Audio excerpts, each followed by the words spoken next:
ഇറാന്റെ 3 ആണവ കേന്ദ്രങ്ങൾ ആക്രമിച്ചുകൊണ്ട് അമേരിക്ക കൂടി ഇസ്രായേൽ ഇറാൻ സംഘർഷത്തിൽ പങ്കുചേരുകയും ഇറാന്റെ പക്ഷം പിടിക്കുകയും ചെയ്തതിന്റെ ഇമ്പാക്റ്റ് ഇന്നത്തെ ട്രേഡിംഗ് സെഷനിൽ ഇന്ത്യൻ മാർക്കറ്റിലും ഗ്ലോബൽ മാർക്കറ്റിലും പ്രതിഫലിക്കാൻ സാധ്യതയുണ്ട്. Dow Jones future 0.3%, S&P future 0.3%, Nasdaq future 0.4% ഇടിഞ്ഞാണ് ട്രേഡ് ചെയ്യുന്നത്.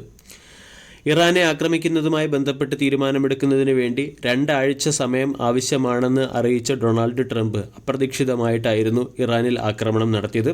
ഇറാന്റെ പ്രമുഖ ആണവ കേന്ദ്രങ്ങളായ ഫോർഡോ, ഇസ്ഫഹാൻ, നതാൻസ് തുടങ്ങിയ ആണവ കേന്ദ്രങ്ങളിൽ അമേരിക്ക ആക്രമണം നടത്തിയിരുന്നു. ഇതിനെ തുടർന്ന് ക്രൂഡ് ഓയിലിൻ്റെ ഫ്യൂച്ചറിൽ വളരെ വലിയ വിലവർധന ഉണ്ടായെങ്കിലും പിന്നീട് ക്രൂഡ് ഓയിലിൻ്റെ ഫ്യൂച്ചർ കൂൾ ഓഫ് ആവുകയും $80 പെർ ബാരൽ എന്ന ലെവലിൽ നിന്നും ഇടിഞ്ഞ് $77 പെർ ബാരൽ എന്ന ലെവലിലേക്ക് എത്തുകയും ചെയ്തു. കൂടാതെ അമേരിക്ക നടത്തിയ ആക്രമണങ്ങൾക്ക് ശേഷം American president Donald Trump white ഹൗസിൽ നടത്തിയ പത്രസമ്മേളനത്തിൽ ഈ ആക്രമണത്തിന് ശേഷം ഒന്നുകിൽ സമാധാനമുണ്ടാകും, അല്ലെങ്കിൽ കഴിഞ്ഞ 8 ദിവസമായി ഇറാൻ അഭിമുഖീകരിച്ചതിനേക്കാളും ഏറ്റവും വലിയ ദുരന്തമായിരിക്കും ഇറാന് വരാൻ പോകുന്നത് എന്നുള്ള ഒരു മുന്നറിയിപ്പ് കൂടി നൽകുകയുണ്ടായി. ഇതിൻ്റെ പശ്ചാത്തലത്തിൽ ഗ്ലോബൽ മാർക്കറ്റും ഇന്ത്യൻ മാർക്കറ്റും വോളറ്റൈലായി തുടരാനുള്ള സാധ്യത വളരെ കൂടുതലാണ്. ഇവിടെ ഇറാനെ അമേരിക്ക ആക്രമിച്ചതിനുള്ള ഒരു പ്രതികാര നടപടി എന്ന നിലയ്ക്ക് US-ൻ്റെ അടുത്തുള്ള ഏതെങ്കിലും ബേസുകളിൽ ഇറാൻ ചിലപ്പോൾ ആക്രമണം നടത്താനോ അല്ലെങ്കിൽ ഹോർമൂസ് കടലിടുക്ക് താൽക്കാലികമായി അടയ്ക്കാനോ ഇറാൻ മുതിർന്നേക്കും. പക്ഷേ ഹോർമൂസ് കടലിടുക്ക് അടയ്ക്കുന്ന കാര്യം അത്ര എളുപ്പമല്ല, അല്ലെങ്കിൽ ഹോർമൂസ് കടലിടുക്ക് അടയ്ക്കാൻ സാധ്യതയില്ല എന്ന് തന്നെയാണ് പല അനലിസ്റ്റുകളും പറയുന്നത്. കാരണം ഇറാൻ്റെ ഒരു പ്രമുഖ വ്യാപാര പങ്കാളിയായ ചൈനയുമായി എണ്ണ വ്യാപാരം നടത്തുന്നത് ഹോർമൂസ് കടലിടുക്ക് വഴിയാണ്. ഇതിൻ്റെ പശ്ചാത്തലത്തിൽ ഹോർമൂസ് കടലിടുക്ക് അടയ്ക്കുക പോലുള്ള കടുത്ത നടപടികളിലേക്ക് ഇറാൻ കടക്കാൻ സാധ്യതയില്ല. എന്തായാലും ഈ ന്യൂസുകളുടെയൊക്കെ ഇമ്പാക്റ്റ് ഇന്നത്തെ ട്രേഡിംഗ് സെഷനിലും വരും സമയങ്ങളിലും ഇന്ത്യൻ മാർക്കറ്റിൽ പ്രതീക്ഷിക്കാവുന്നതാണ്. കൂടാതെ ക്രൂഡിൻ്റെ പ്രൈസിലുണ്ടായ പ്രീമിയത്തിൻ്റെ ഇമ്പാക്റ്റും ചില സെക്ടറിലെ സ്റ്റോക്കുകളെ പ്രതികൂലമായി ബാധിച്ചേക്കാം. കഴിഞ്ഞ ട്രേഡിംഗ് സെഷനിൽ ഫോറിൻ പോർട്ട്ഫോളിയോ ഇൻവെസ്റ്റേഴ്സ് 7,704 കോടി രൂപയുടെ ബൈയിങ് നടത്തിയതിൻ്റെ പശ്ചാത്തലത്തിൽ കഴിഞ്ഞ ട്രേഡിംഗ് സെഷനിൽ ഇന്ത്യൻ മാർക്കറ്റ് 1.29% ഉയർന്ന് 25,112 ക്ലോസിംഗ് നൽകിയിരുന്നു. കൂടാതെ ഡൊമസ്റ്റിക് ഇൻസ്റ്റിറ്റ്യൂഷണൽ ഇൻവെസ്റ്റേഴ്സ് കഴിഞ്ഞ 25 ദിവസത്തെ ട്രേഡിംഗ് സെഷന് ശേഷം ആദ്യമായി നെറ്റ് സെല്ലറായി മാറുകയും 3,658 കോടി രൂപയുടെ സെല്ലിംഗ് നടത്തുകയും ചെയ്തു. ഇനി ഇന്നത്തെ ട്രേഡിംഗ് സെഷനിൽ സ്റ്റോക്ക് സ്പെസിഫിക് ആക്ഷൻ പ്രതീക്ഷിക്കേണ്ട ചില പ്രധാനപ്പെട്ട സ്റ്റോക്കുകളിലേക്ക് കടക്കാം. പ്രധാനമായും ഡിഫൻസ് സെക്ടറിലെ സ്റ്റോക്കുകളെയാണ് നമ്മൾ ഫോക്കസ് ചെയ്യേണ്ടത്. ഒന്നാമത്തേത് ഹിന്ദുസ്ഥാൻ എയറോനോട്ടിക്സ് ലിമിറ്റഡ്. ISROയുടെ സൈഡിൽ നിന്നും small satellite launch vehicle develop ചെയ്യാനും മാനുഫാക്ചർ ചെയ്യാനുമുള്ള ഓർഡർ ലഭിച്ചതിൻ്റെ പശ്ചാത്തലത്തിൽ ഹിന്ദുസ്ഥാൻ എയറോനോട്ടിക്സ് ലിമിറ്റഡ് എന്ന സ്റ്റോക്ക് ഇന്ന് മാർക്കറ്റിൻ്റെ ശ്രദ്ധ ആകർഷിക്കാൻ സാധ്യതയുണ്ട്. രണ്ടാമത്തേത് ഡിഫൻസ് സെക്ടറിലെ സ്റ്റോക്കായ ഭാരത് ഇലക്ട്രോണിക്സ്.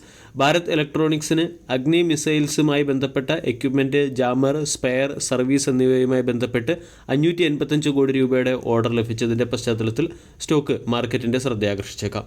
അതുപോലെ തന്നെ ഡിഫൻസ് സെക്ടറിലെ ഒരു ചെറിയ ഡിഫൻസ് കമ്പനിയായ അവൻഡൽ എന്ന കമ്പനിക്കും 13.67 കോടി രൂപയുടെ ഓർഡർ ലഭിച്ചിട്ടുണ്ട്.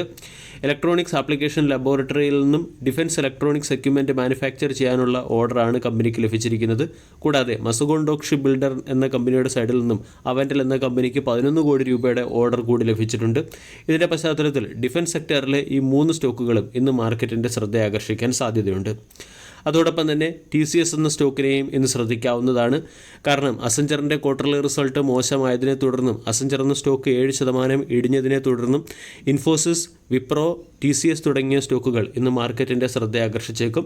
TCS ജർമ്മനിയിൽ 2 പുതിയ ഓട്ടോമോട്ടീവ് ഡെലിവറി സെൻറ്റർ ആരംഭിക്കുകയും റൊമേനിയയിൽ ഒരു എഞ്ചിനീയറിംഗ് സെൻറ്റർ ആരംഭിക്കുകയും ചെയ്തതിൻ്റെ പശ്ചാത്തലത്തിൽ സ്റ്റോക്കിനെ ഫോക്കസ് ചെയ്യാവുന്നതാണ്. ടെൻല പ്ലാറ്റ്ഫോം എന്ന കമ്പനി സൗദി അറേബ്യയിൽ കരിക്സ് മൊബൈൽ LLC എന്ന പേരിൽ ഒരു സബ്സിഡറി കമ്പനി ആരംഭിച്ചിട്ടുണ്ട്. HG ഇൻഫ്ര എന്ന കമ്പനിക്ക് ഇൻട്രസ്റ്റേറ്റ് ട്രാൻസ്മിഷൻ സിസ്റ്റം എസ്റ്റാബ്ലിഷ് ചെയ്യുന്നതിന് വേണ്ടി ഒരു ഓർഡർ PFCയുടെ സൈഡിൽ നിന്നും ലഭിച്ചു. റിന്യൂവബിൾ എനർജി സെക്ടറിലെ കമ്പനിയായ സെർവോടെക് റിന്യൂവബിൾ